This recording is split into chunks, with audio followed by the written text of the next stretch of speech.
Hello everyone and welcome back to the Bible. Apologies for being a bit late on this weekend's upload. It's basically Monday now and I'm not going to lie, I know it's Monday. Sorry about that, but we're going to get to it. And as soon as I've finished this, I'll start working on XCOM. So there you go.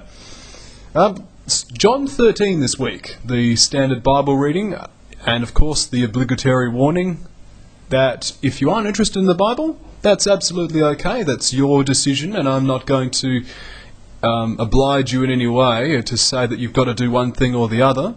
The only thing that I do oblige you to do is just watch all the other videos on the channel. You don't have to watch this one. The others, I'd like you to watch them, but only do it if you want to, of course. I'm not some sort of evil ruler that goes, "Oh, watch my videos." Anyway, that's long enough on the warning.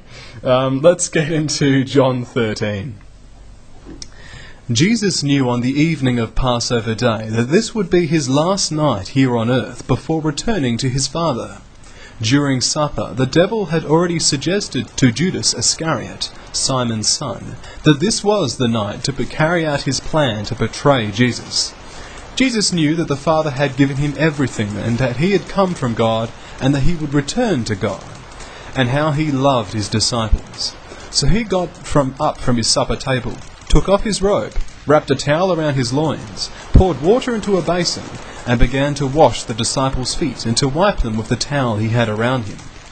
When he came to Simon Peter, Peter said to him, "Master, you shouldn't be washing our feet like this." Jesus replied, "You don't understand now why I am doing it. Someday you will." "No," Peter protested, "you shall never wash my feet." "But if I don't, you can't be my partner," Jesus replied.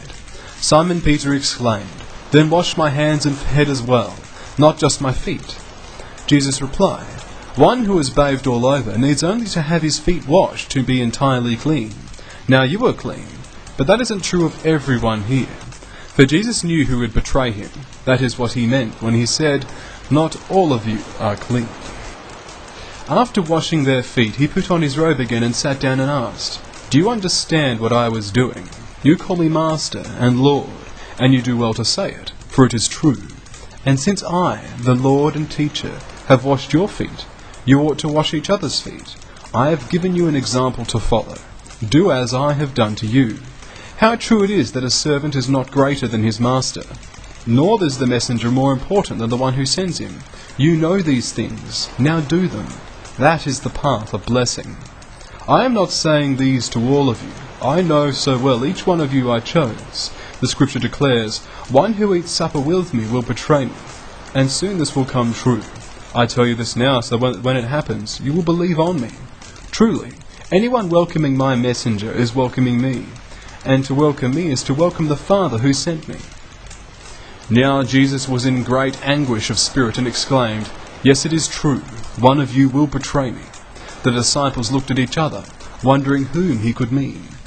Since I was sitting next to Jesus at the table, being his closest friend, Simon Peter motioned to me to ask him who it was who had performed this terrible deed. So I turned and asked him, "Lord, who is it?" He told me, "It is the one I honor by giving the bread dipped in the sauce." And then when he dipped it, he gave it to Judas, son of Simon Iscariot. As soon as Judas had eaten it, Satan entered into him. Then Jesus told him, "Hurry, do it now." None of the other tables knew what Jesus meant. Some thought that since Judas was their treasurer, Jesus was telling him to go and pay for the food or to give some money to the poor.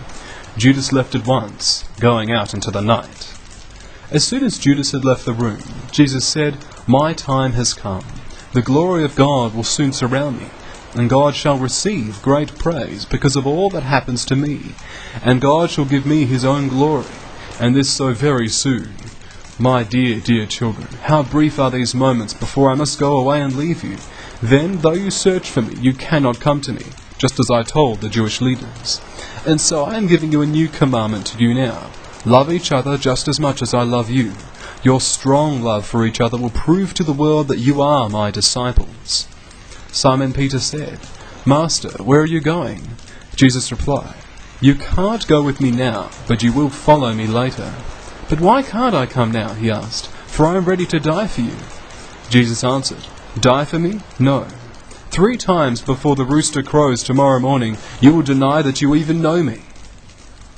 And on that bombshell, that's John 13. We have the washing of the feet. Of course, the reason why Jesus said that the rest of the body was clean, it was just the feet that needed washing, is because in that time, we're living in Israel, of course, so of course it's all dusty and deserty, and dust just goes all over your feet. So that's why they had to be washed. Normally servants did that, but Jesus, not wanting to be left out, did it to prove a point.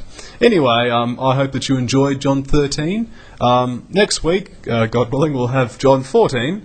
And throughout the rest of the week, the standard videos of XCOM, MDK, and Indiana Jones. So, see you next week, and God bless.